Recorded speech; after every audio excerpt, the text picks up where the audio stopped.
Halo halo, apa kabar semuanya? Kembali lagi di channel Save and Share. Nah, di konten kali ini saya akan membahas tentang apa itu SPTNP.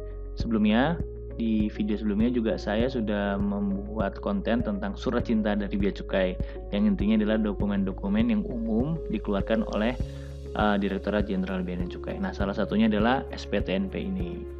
Saya mau membahas ini kenapa? Karena SPTNP ini cukup sering dikeluarkan oleh Direktur Jenderal Bea Cukai dan menjadi dalam tanda kutip ya menjadi momok lah. Kalau sudah ada SPTNP, nah ini ada konsekuensi tersendiri nih, ada kewajiban sendiri yang harus diselesaikan. Makanya ini cukup penting untuk dibahas. Nah, SPTNP ini. Nah, SPTNP ini pada dasarnya adalah dokumen kepabeanan ya. Jadi bea cukai, ada bea dan cukai. Nah, kalau SPTNP ini kaitannya dengan kepabeanan, beanya, bukan cukainya. Kalau cukai sendiri ada lagi istilahnya STCK 1. Tapi itu nanti kita bahas. Nah, SPTNP. Apa itu SPTNP? Kita mulai aja ya. SPTNP singkatan dari Surat Penetapan Tarif dan atau Nilai Pabean. Secara pengertiannya, SPTNP adalah penetapan yang diterbitkan oleh pejabat bea dan cukai ketika menetapkan tarif dan atau nilai pabean atas barang impor. Latar belakangnya, Direktorat Jenderal Bea Cukai (DJBC) memiliki kewenangan nih teman-teman untuk menetapkan tarif dan atau nilai pabean berdasarkan Undang-Undang Kepabeanan. Jadi ada dasar hukumnya, yaitu Undang-Undang Kepabeanan. Nah, peneliti dokumen itu atau pejabat yang berwenang itu biasanya dikenal dengan istilah PDTA, peneliti dokumen tingkat ahli, atau juga peneliti dokumen tingkat terampil PDTT. Nah, ini pejabat bea cukai yang ditunjuk untuk melakukan penelitian dokumen impor dan menetapkan tarif dan atau nilai pabean dalam jangka waktu 30 hari sejak tanggal PIB maupun PIBK. Nah, jadi di bea cukai itu ada namanya PDTA, ada PDTT. Bedanya apa? Kalau PDTA biasanya ngurusin namanya PIB, barang-barang kargo, yang biasanya konseninya adalah atas nama perusahaan. Sedangkan kalau PDTT, konseninya biasa atas nama perorangan. Kalau teman-teman suka beli online atas nama teman-teman, nah itu biasa larinya ke PDTT. Nah, dokumen juga beda, ada PIB, ada juga PIBK. Kalau PIB biasanya barang dalam bentuk kontainer secara umum ya. Kalau PIBK enggak, biasanya lebih kecil.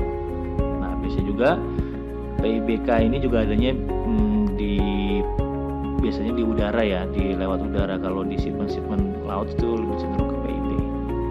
Nah, ini pejabat PDTA maupun PDTT. Nah, PDTA ini lebih dikenal dengan istilah PFPD, pejabat fungsional pemeriksa dokumen. Istilahnya seperti itu. Tapi sebenarnya PFPD itu ada dua, ada PDTA, ada PDTT.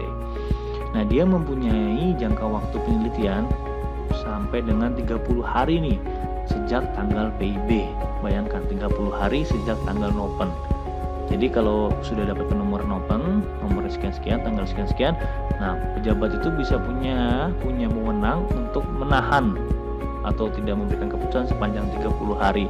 Tapi pada kenyataannya di prakteknya tidak pernah tuh sampai 30 hari itu bisa dikomplain, bisa jadi berita besar tuh di TV. Dia suka yang menahan barang, wah.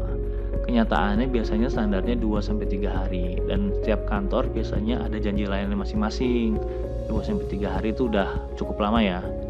Apalagi untuk kantor-kantor besar yang Priuk, Soekarno-Hatta tuh udah harus cepat, dituntut cepat dalam mengurus dokumen. Jadi jangan khawatir, nggak ada yang sampai 30 hari. Meskipun secara peraturan didasarkan, dilindungi, dapat memberikan keputusan selama paling lama 30 hari. Nah, next. Nah, kita lihat detail isi SPTNP. Nah, SPTNP kurang lebih bentuknya seperti ini, teman-teman. Jadi ada namanya pejabat akan menetapkan tarif dan atau nilai pabean di kolom 1 ini. Ini di breakdown nih. Biaya masuknya, ada cukainya juga, ada PPN, PPNBM, PPH, denda, bunga, macam-macam. Nah, ini biasanya di breakdown di suatu kolom. Sebagai contoh pengisiannya, misalkan diberitahukan biaya masuknya 100 juta, teman-teman ngasih tahu. Tapi ternyata PDTA atau PDTT menetapkan, wah harganya 150 nih. Nah, pasti dari sini muncul 150. Lalu kekurangan adalah 50 juta. Lah, kok ada kelebihan nih? berarti mungkin dong SPTNP kelebihan, mungkin, sangat mungkin, banyak case-case-nya. Tapi biasanya kelebihannya itu larinya ke pajak, kalau nggak PPN, PPNBM atau PPH. Jadi biasanya atas HS code atau pemberitahuan, nanti kita bahas lagi apa sih HS code itu. Nah, bea masuk ini biasanya lebih besar, jadi bisa kurang di sini tapi di pajaknya kelebihan. Nah, itu bisa nanti proses restitusi. Nanti teknisnya kita bahas di konten selanjutnya ya. Jadi pada dasar seperti tampilannya. Nah, ini perlu lagi atensi juga di poin nomor 2, akan dikenakan bunga jika dalam jangka waktu yang telah ditentukan tidak dilunasi 2%. Nah, nih, bunga sebesar 2% setiap bunga untuk paling lama 24 bulan. Jadi selama 2 tahun. Itu terus bunga berjalan. Nah, 2% itu nanti ada penagihan aktif juga, nanti saya akan bahas. Nah, ini biasanya ada rangkap 1, rangkap 2, rangkap 3, seperti itu. Ini saya ambil contoh dari yang KPU Soekarno-Hatta. Selanjutnya, nah ini jangka waktu. Nah, ini atensi banget ya teman-teman, jangka waktu pelunasan. Buat teman-teman yang mau terjun di dunia ekspor impor, khususnya di importasi, ini sangat tolong diperhatikan. Karena di aturan dia mempunyai SPTNP memiliki jangka waktu pelunasan selama 60 hari. Apabila dalam jangka waktu tidak dilunasi, maka akan terbit surat teguran, dan surat teguran dapat berdiri sendiri, namun juga dapat diterbitkan secara bersamaan dengan pembekuan perizinan atau pemblokiran layanan. Jadi SPTNP itu karena di ranah pabean umumnya 60 hari. Nggak cuma SPTNP sebenarnya, juga ada SPSA, SPP. Nah, biasanya 60 hari maksimal jangka waktu jatuh tempo. Jadi kalau misalkan ada SPTNP tanggal 2 Januari, berarti tanggal 2 Maret dia akan jatuh temponya. Begitu dia jatuh tempo, dia akan terjadi, prakteknya akan terjadi pemblokiran atau pembekuan perizinan. Jadi teman-teman nggak bisa melakukan semua aktivitas ekspor impor dari Sabang sampai Merauke selama ada tagihan tersebut. Bisa SPTNP, bisa SPSA. Jadi akan terjadi pemblokiran. Terus gimana cara buka blokirnya? Ya dilunasin. Kalau dilunasin otomatis akan terbuka blokirnya. Setelah itu. Nah, kalau sudah 60 hari lewat, itu pasti ada namanya bunga berjalan yang tadi 2% tadi. Jadi begitu masuk, tadi kan 2 Januari, berarti jatuh tempo 2 Maret. Nah, tanggal 3 Maretnya itu udah masuk tank 2%. Sampai nanti tanggal 2 April, berarti terus sampai 24 bulan maksimal 2 tahun. Tapi seiring perjalanan itu, kalau sudah sampai SPTNP jatuh tempo, nanti paling cepat ini ada namanya surat teguran. Biasanya 7 hari sejak jatuh temponya SPTNP atau surat dokumen pabean lainnya, timbul namanya surat teguran. Nah, 7 hari surat teguran, nanti 21 hari nggak dilunasin, bisa lagi terbit namanya surat paksa. Nah, kalau surat paksa ini sudah penagihan aktif. Nah, jadi perlu diwaspadai ini 60 hari. Nah, banyak juga asumsi yang menganggap utang ini ya udah, utang sama negara 60 hari, kan barang saya masih di sana Kak, masih belum keluar, berarti utang saya bisa dong nutupin untuk pelunasan utangnya itu. Enggak, kenyataannya enggak seperti itu. Kalau sudah SPTNP, sudah ada nama surat tagihan utang dari negara, mau tidak mau, suka tidak suka harus dilunasi utangnya itu. Karena kalau enggak bisa bermuara ke surat teguran, bermutasi lagi ke surat paksa. Nah, ini bisa penagihan aktif. Penagihan aktif konsekuensinya apa? Adanya penyitaan, adanya pemblokiran, macam-macam. Apalagi kalau sudah perusahaan, MPWP sudah pasti diblokir. Nah, ini atensi ya, nanti saya akan bahas mungkin lebih dalam lagi. Jadi 60 hari. Lalu, nah, terus gimana dong? Ada mekanisme lain nggak? Masa bisa sewenang-wenang kalau di SPTNP langsung kita harus bayar? Tidak. Ada namanya mekanisme keberatan. Diatur di PMK 51, PMK 04, tahun 2017. Jika tidak setuju dengan penetapan nilai pabean oleh pejabat bea dan cukai, dapat mengajukan keberatan. Tapi keberatan ini ada syarat-syaratnya. Nah, kita lihat ya. Pertama, nah ini secara aturan saya breakdown di sini. Tiap orang dapat mengajukan keberatan kepada Direktur Jenderal Bea dan Cukai atas tarif dan atau nilai pabean untuk perhitungan bea masuk yang mengakibatkan kekurangan pembayaran, seperti tadi salah satunya SPTNP, Ada juga SPP BMCP, surat penetapan pembayaran bea masuk cukai dan pajak. Ini bedanya sama SPTNP.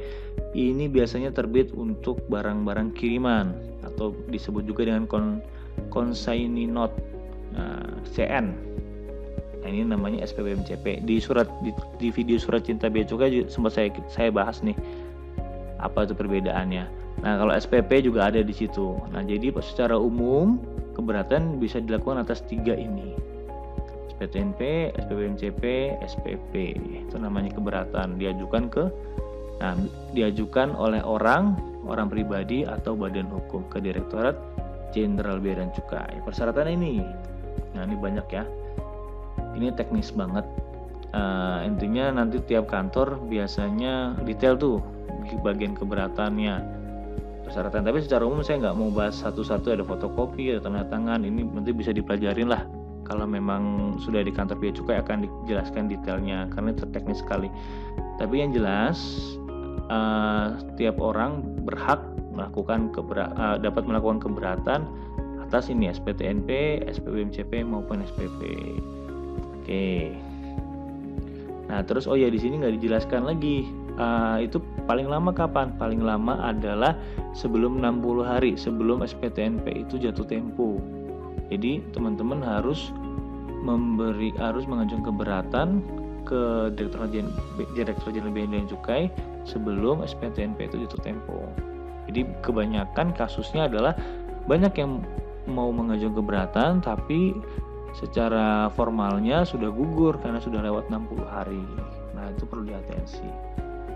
Dan untuk keberatan ini harus melunasi dulu ya. Jadi ada jaminan, nggak perlu melunasi, ada jaminan sebesar hutangnya itu nantinya bisa direstitusi kalau dia pelunasan, atau kalau pakai jaminan macam-macam, ada corporate guarantee, ada bank garansi, macam-macam.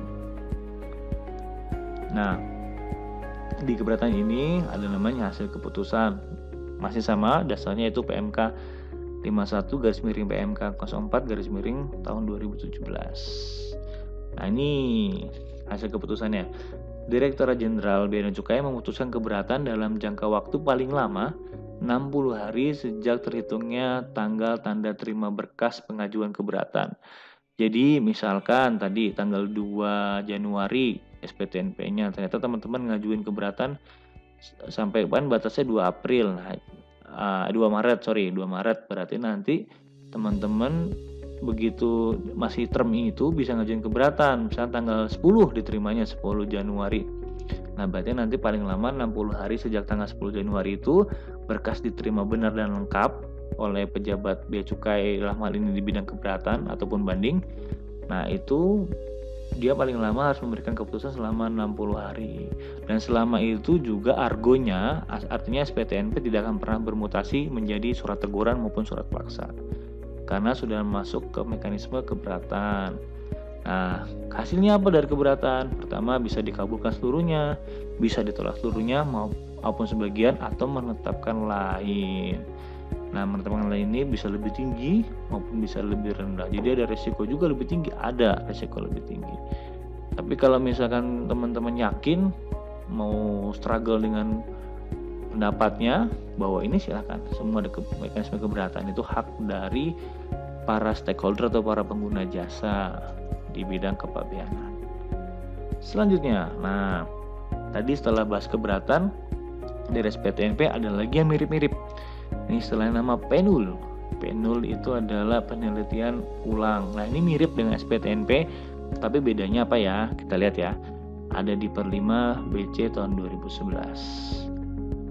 Nah, PENUL atau penelitian ulang adalah penelitian kembali atas tarif dan atau nilai pabean yang diberitahukan dalam pemberitahuan pabean.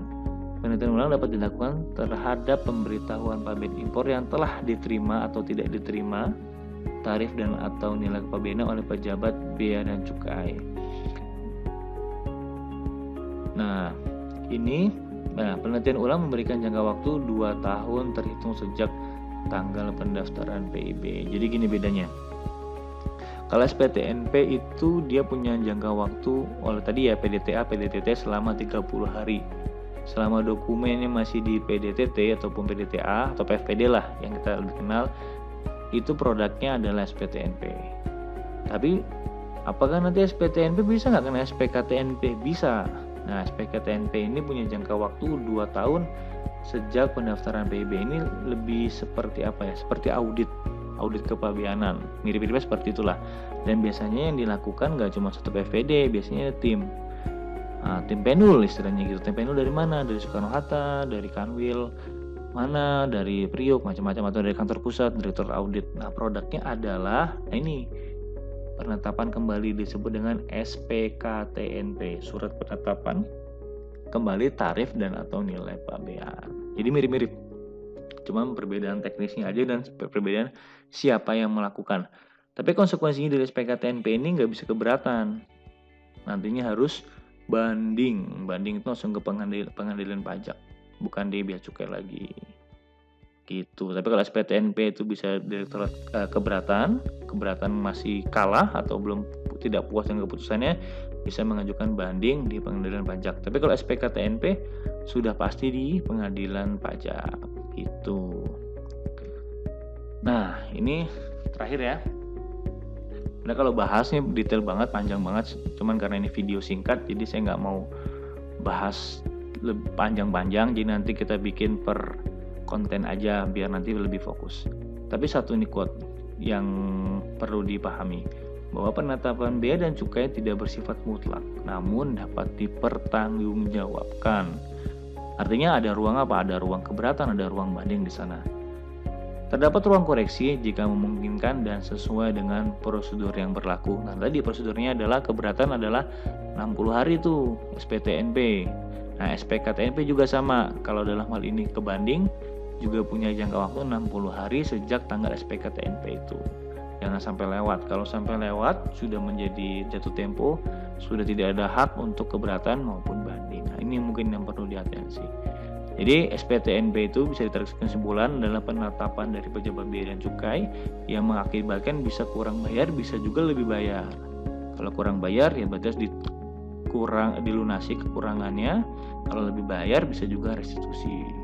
Nah, tapi yang perlu diatensi adalah SPTNP ini sudah menjadi artinya hutang kepada negara.